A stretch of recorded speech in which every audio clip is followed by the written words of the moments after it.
What, no music? I'm only teasing. All right, welcome to Sound Off. I'm your host, John Blaschke, and you might be wondering what's with the get up today. Well, I have some news for those of you viewing at home.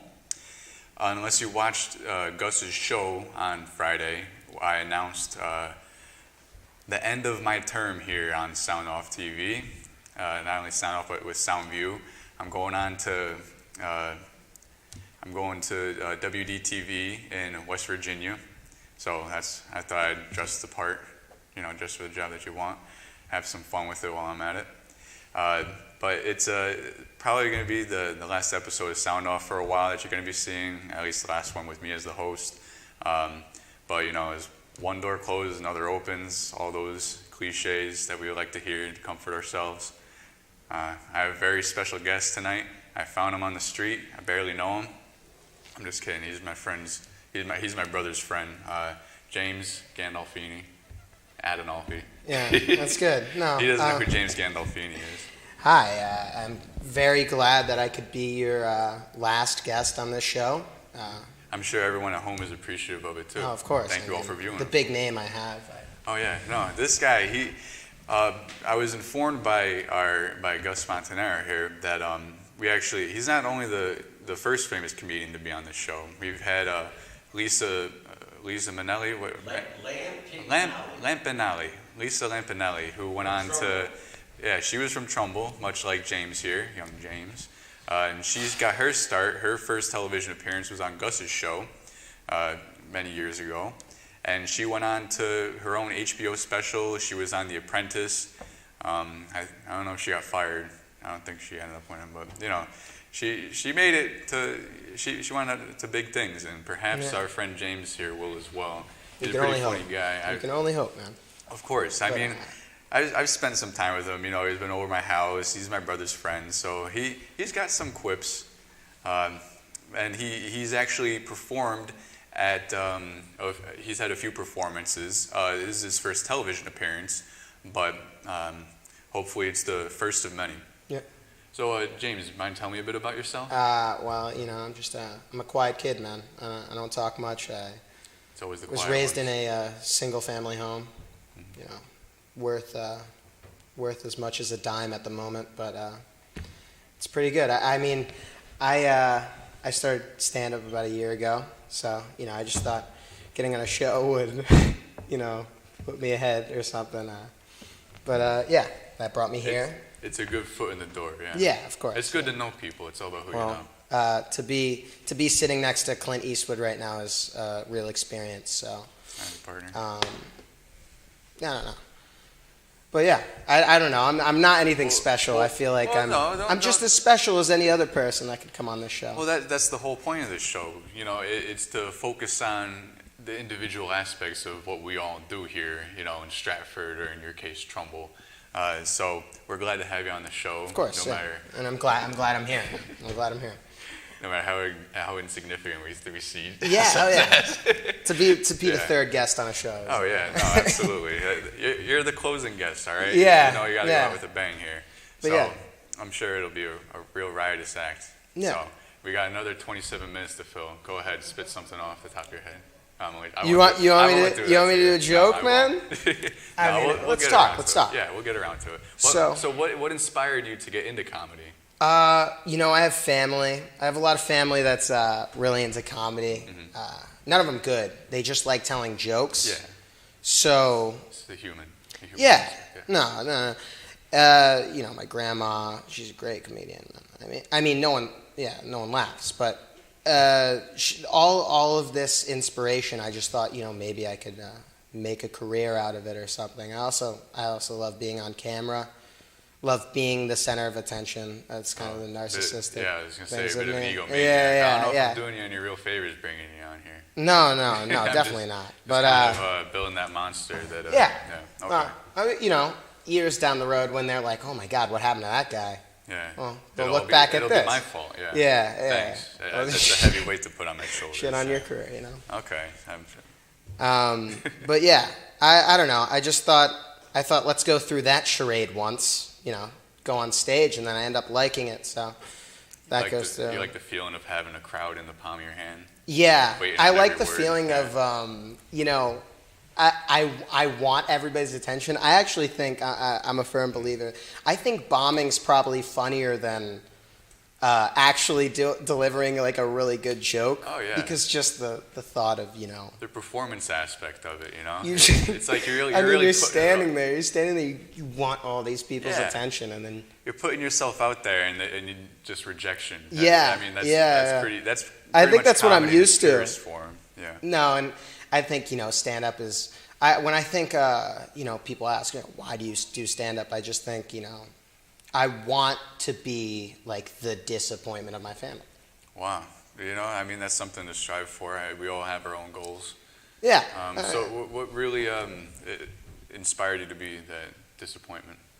As a kid, I just always screwed up Yeah, at just- every sport that okay. I did. The I Freudian played way to look baseball at it, for a yeah. while. I played baseball. I was really bad. Oh, It was really bad. Come on. But my parents love baseball, so Yeah. I tried it for a while. so you did it to make them happy. Yeah. Uh-huh. And then I did another sport, try to make them happy. Yeah, and then, how'd that work I, out for you? I sucked. You can't make them happy. So yeah. I Don't make finally, everyone happy. I finally came to the conclusion. I said, let me do something that they don't want me to do. I went to a trade school. That's how I met I met your brother. Uh-huh. And that was all planned. They want me to have a solid job or something, but I decided, screw making great money for the rest of my life. Why don't I? Yeah. What'd you go to school for? Yeah, I went for carpentry. Uh-huh. Yeah, So you went to make friends, really. You didn't really go for the wood. You went for the good old times. yeah, I guess. It was- I mean, I could have picked a better school than technical school to make friends, but Yeah. I don't know. I don't know myself. I didn't go to tech school. Yeah. Or trade school, whatever you want to It's call it. something you don't want to go through unless you want to live a boring life. Well, No I wouldn't offense to say that. anybody. Yeah, shit. Well, I mean, I want aren't to you live in life on the offensive edge, sort of man. I want to comedy? live life Live on. life on the edge Yeah. as a comedian. Yeah. You I know, so mean- you're ready for the hustle and bustle of comedy life, living couch surfing and all that. Yeah. It's a real strenuating sort of lifestyle. Yeah. Yeah, I think that's how I want to live, man. Room to room. Doing comedy on the street corner. Mm-hmm. All right, Making pennies for tips. that's cool. The We all dollar gotta start menu somewhere. at McDonald's being my So only this is friend. kind of like a bit of a highlight. You did a few things on stage. You go on TV, and then right to the street corner. Yep. Doing No, this is comedy the for end. This is the end. cheeseburgers for a hot meal. No, I think that I honestly think, but besides all what I'm saying, I think that everything that I've been through to this point has led me to comedy. Everything I've been through in my life pushed me to a direction that I'm going, and I think that I'm funny. Even I know that's pretty. Well, it's important that you think that you're funny. If you do it to make yourself laugh, you'll always be successful. Yeah. That's the thing. I make myself laugh, but other people, they don't laugh sometimes. Yeah, and that's funny. That the fact that other people don't laugh will make what is funny in itself. But some people there's like two ways to look at life: the Greek way as a comedy or a tragedy. you know? Yeah. But It's all like, about what you I mean, make it's not. I'm not just fully into comedy. I mean, I love comedy. I love doing stand up. I love being on the stage.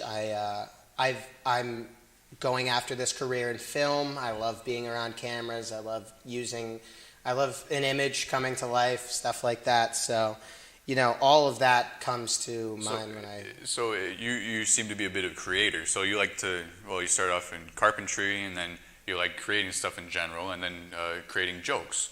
How do you go about creating these jokes? Like, what exactly do you look for? Well, in your comedy? what I do is I put myself in the situation. So I put myself in this. I think in my mind of a person doing some type of thing, and if it makes me laugh, I write it down, and I just have to get the punchline out of that. But So stealing people's jokes. no, no, I would think more of I think of something in my mind that I find funny, and I think of it in a cinematic way.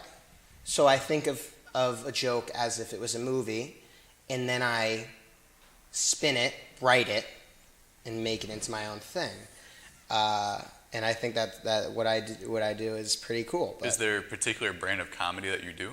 I like observational comedy at the moment, but I like to dabble in whatever I can. I mean, I think trying new stuff is the fun of it. So I don't know. You seem to be kind of into the self-deprecating humor too. I guess, yeah. Yeah. I mean, Taking that ego down a notch. I just I don't. The thing with self-confidence is you have to have self-confidence, but Yeah. in the end, You're not just beating it a really. dead horse. The dead horse beating itself. I guess. Yeah, All right. I feel like it doesn't really matter in the end. So what actually inspired you to do comedy? Like what was like the first like influential thing you saw? The go-to thing. Yeah, yeah. Can you pinpoint it to a singular thing?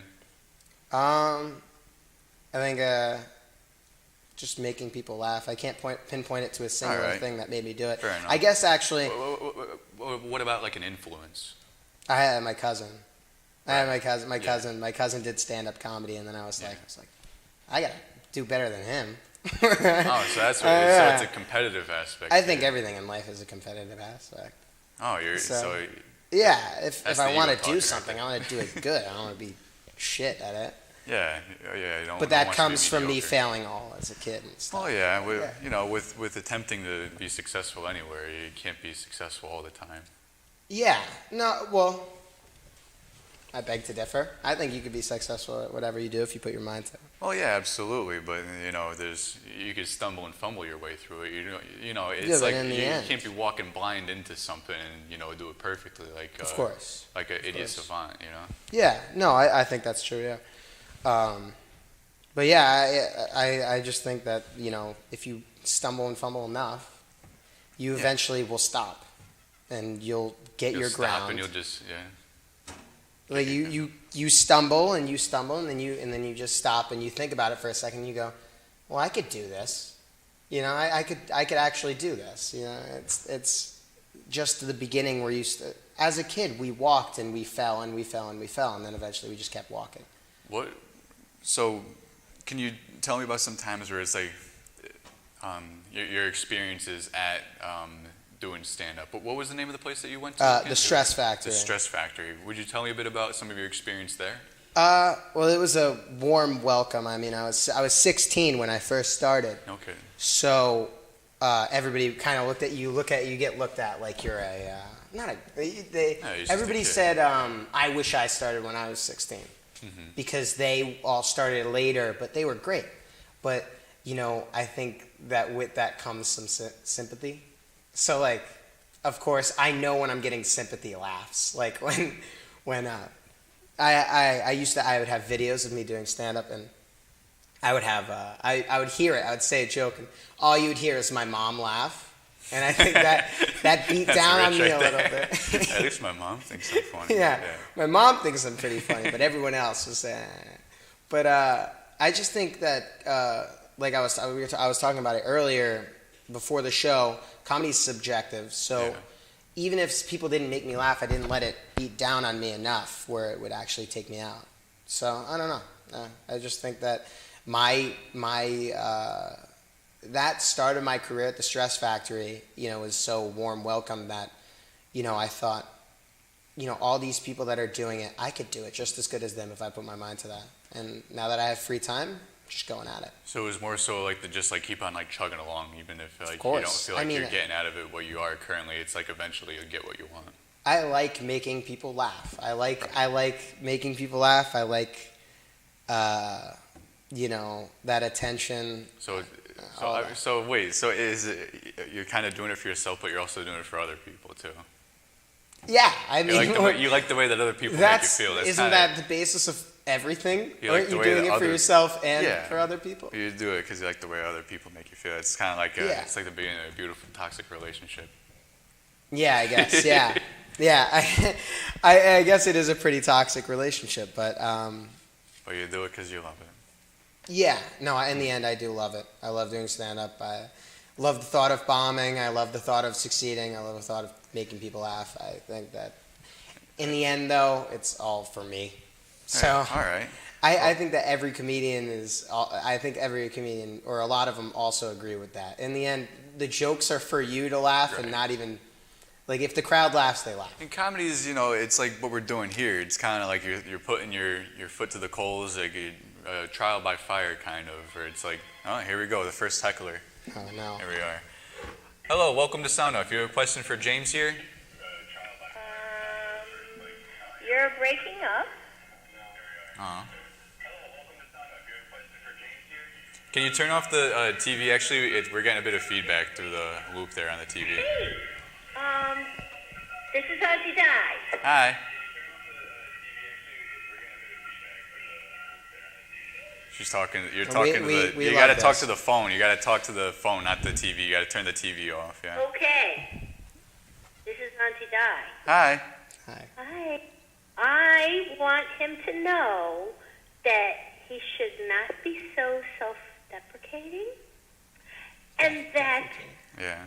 So, we would like to hear a bit of him being him. And you know what? I think this is wonderful. Two young men on their career path. So thank you very much for giving him this platform. well, thank you for Thank viewing. you. Thank you for calling in. Bye. Bye. So they want to hear a bit. Yeah, go for it. Just anything. Yeah, on right my off the notes. cuff. You're on the spot. Wow. You're in the hot chair. No, well, I've been watching a lot of news lately. Okay. I think news is where I get most of my I get all my my information from. So I watched the news. I saw in the news lately. What's his name? So Harrison Ford. He was gonna re-up for another contract to be on. He was gonna do another Indiana Jones, right? So, I thought that's really cool. It's he fights the Germans in the first one, and the second one he fights the Indians, and then the third one he's gonna fight dementia or anything like that. But I think they need to have like a cap at the end of or a cap for age in an action movie. The most I have seen my grandma do in like the past, she's same age as Harrison Ford. Most I've seen her do in the past 3 years is walk her dog and go to the bank. I don't like all of that comes to mind when I think of that. So how am I going to imagine a guy jumping off of a cliff and Yeah. like? How old is Harrison Ford? It's like you see the Oh, same he's thing got to with, be. like, He's pushing 75. It's like the same thing with like Liam Neeson kind of too, where it's like they have to do like you see how like they cut up like the shots where it's just like like for every action sequence it's like they have to change the angle. Like, yeah, like it's just a not bunch of even- stunt. It's just a stunt actor. It's like in 1 second you'll get like 10 different shots in Yeah. 1 second just to like make it. No, seem like yeah, it's action. yeah. It's like just because he's moving like he's moving.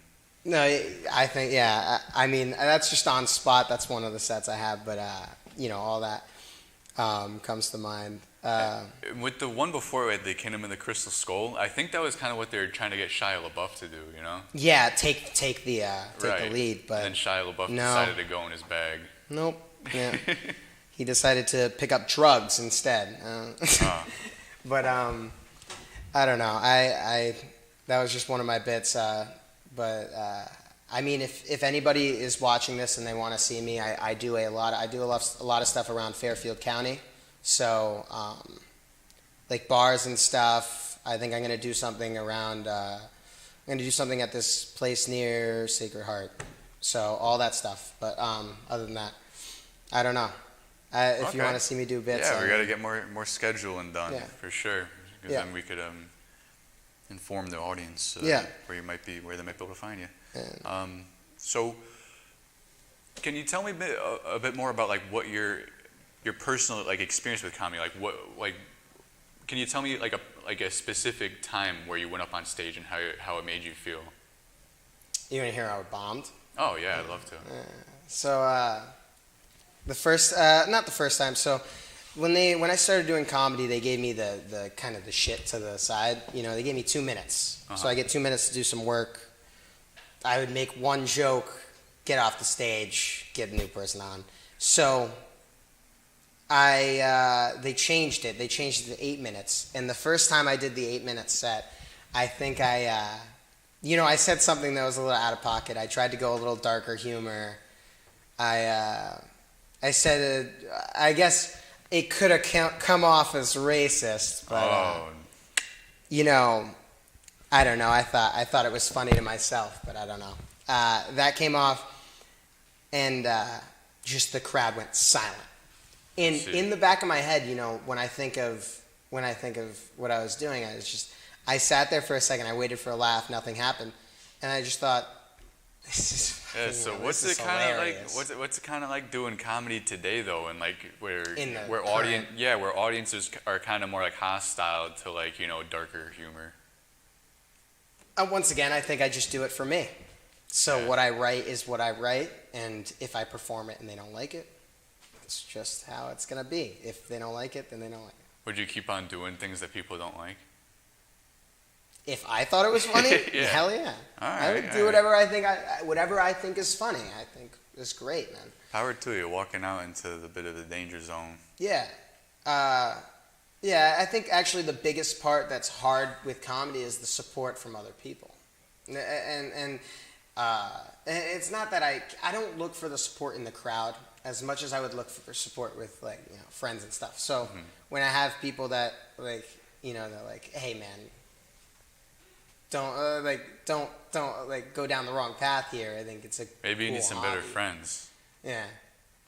We look. Just staring off a We look to my best friend in the corner, and, but yeah, all that I just think comes to mind when I think of staying with comedy. I think everything comes full circle. I think that if you like what's going on the stage, stay on the stage. And I say that to anybody. I don't know if anybody else is watching that's a comedian or wants to do comedy. If you stay on the stage and you just keep going for it, I'm sure that eventually you're gonna get some good feedback and you're gonna go and stick with it, man. So even if, I mean, just don't do a Kramer, you know? If anything, you know, you could do the Andy Kaufman bit where you just start reading from the Great Gatsby. Yeah, You could do something like that. Yeah, Andy Kaufman's a great guy. Never seen any of his stuff. Great Ah, guy. Well, all right. I know him personally. Oh, that's good. But yeah, I don't know. I just all that stuff. Like in terms of like your favorite like comedian today, like who, like in terms of like, you know, really popular people, like who would you say is one of your favorites? I mean, I want to say a couple names, but I feel like some of the names that I'm gonna say have been in some controversial things. That's fine. Rest in peace, Norm Macdonald. Though Of course. I didn't even know he was sick. Yeah. Hello, you're on Sound Off. Do you have a question for James here?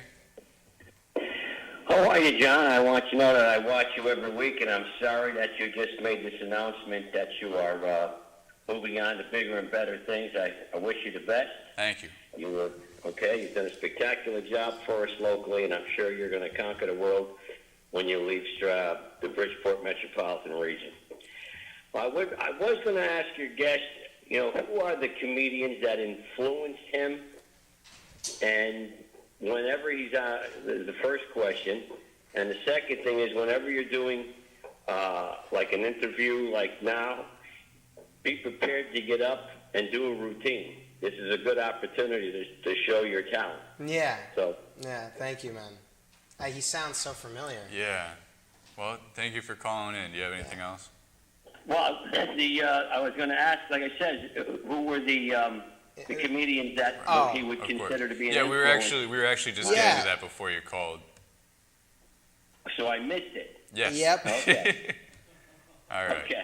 Well, thank you. All right. Bye. But my inspiration, I kind of look to. I love Norm Macdonald. I mean, no one could like reenact what he did. Louis C.K. You know, of course, he did some weird things. If anybody knows about that, but I think Yeah. before him, he was a great comedic mind. A lot of people look towards Seinfeld. I don't really look towards Seinfeld. Bill Burr's great. You know, just all people like that. Even talk show hosts like Conan. Here we are. We got another heckler. Hello, welcome to Sound Off. You have a question for James? I'm not a heckler, I'm a deckler. I wanted to wish you well, John, in your future endeavors. Well, thank you very and much, sir. because the microphone was so terrible the other night, I couldn't hear where you're going. West Virginia. I announced at the beginning of this episode. Well, hence that I the heard, get but I up, didn't hear exactly what you're going to be doing. Oh, yeah, I'll be for WDTV, local news in Bridgeport, West Virginia. As a news person? Yeah, Or as a producer? I'll be producing and I'll also be reporting. Excellent. Well, I hope you'll send Gus some tapes or something so that we can see you. And I wish you well, and it's been a pleasure to watch you grow. I'm sorry we haven't met, but maybe when you're back in the area, Gus will arrange so that I can shake your hand. Well, thank you very much, Cheryl. Thank you for listening. Thank you, I'll and send thanks in for a having piece. me here. Take care of yourself, dear. Thank you. Take care. And I do plan on calling into Gus's show on Friday nights. So you haven't heard the last of me. It'll be. Thank God. But anyway, back to what we were saying. Lost my train of thought a bit. No, just people I look up to and Right. people like that. But all that stuff is great to have inspiration. But I feel like you want to build your own name, build your own character. I mean, inspiration's great to get your foot in the door, but in the end, you want to just do what you find funny. So what other people find funny might not match yours. Speaking of finding other people funny, how do you feel about the current cast of SNL? I think it's probably the worst cast of SNL. Oh, right. I don't think it's the best. I think that some of the they're writing's a lacking little. something. Yeah, I mean, what Keenan's probably the best part of SNL, and he's been there for 10 years at least. so long. So I don't know. I think that SNL's gonna keep doing great because it's SNL. But, Yeah, people always tune into that. Yep. But all right, it's gotten a little too political. Okay. I don't like political comedy. No. I don't like when they just joke about what's been going on or like all that stuff. I think that's the simple way out of actually making a good joke is making fun of a person and just making them look stupid on TV. There's like complete misrepresentation of their character. I mean, I guess if they've but I guess you could call it a satire. yeah. I don't know if I like satire comedy as much as other people like satire. I forget who it was, but someone made a really good point, another comedian, where it's like if you're going to do satire, you actually have to like or at least respect the person that you're doing the satire of, because you're just coming from like a disingenuous place. And I don't think Saturday Night Live thinks that at all. I don't think that they respect any of the people that they're portraying. I think that they just kind of think, well, this is going on in politics today. Let's just They're appealing to their sort of in crowd, and that's about yeah, it. yeah, of course. But yeah. Well, is there any other bit that you'd like to say before we go? We were wrapping up here. We got about 2 minutes left. I could talk about my knee. So I actually recently just went through a surgery with my knee. And I thought I would do something about that. So You can't do stand up. yeah. Like, No, your knee. sit yeah, down. it was more of a sit down comedy thing. I didn't know I was like I was always a bigger guy. I'm not skinny, as any of you guys can tell. He's wearing But- a big coat too. Yeah, I'm wearing a big coat, but I'm also extremely obese. But who knew being fat and an athlete doesn't mix at all. So I went through that and I got surgery. But since I got out of surgery, I think, I think that getting girls has been so tough. Like I mean, I wasn't good at like talking to girls before that. But once I lost the leg, I mean, dude, I look like what's it called? I look like a retired veteran chasing after like a teenager. Oh. I'm like limping towards them. It just doesn't mix at all. So. All right, there we go. Sweet dreams, everyone.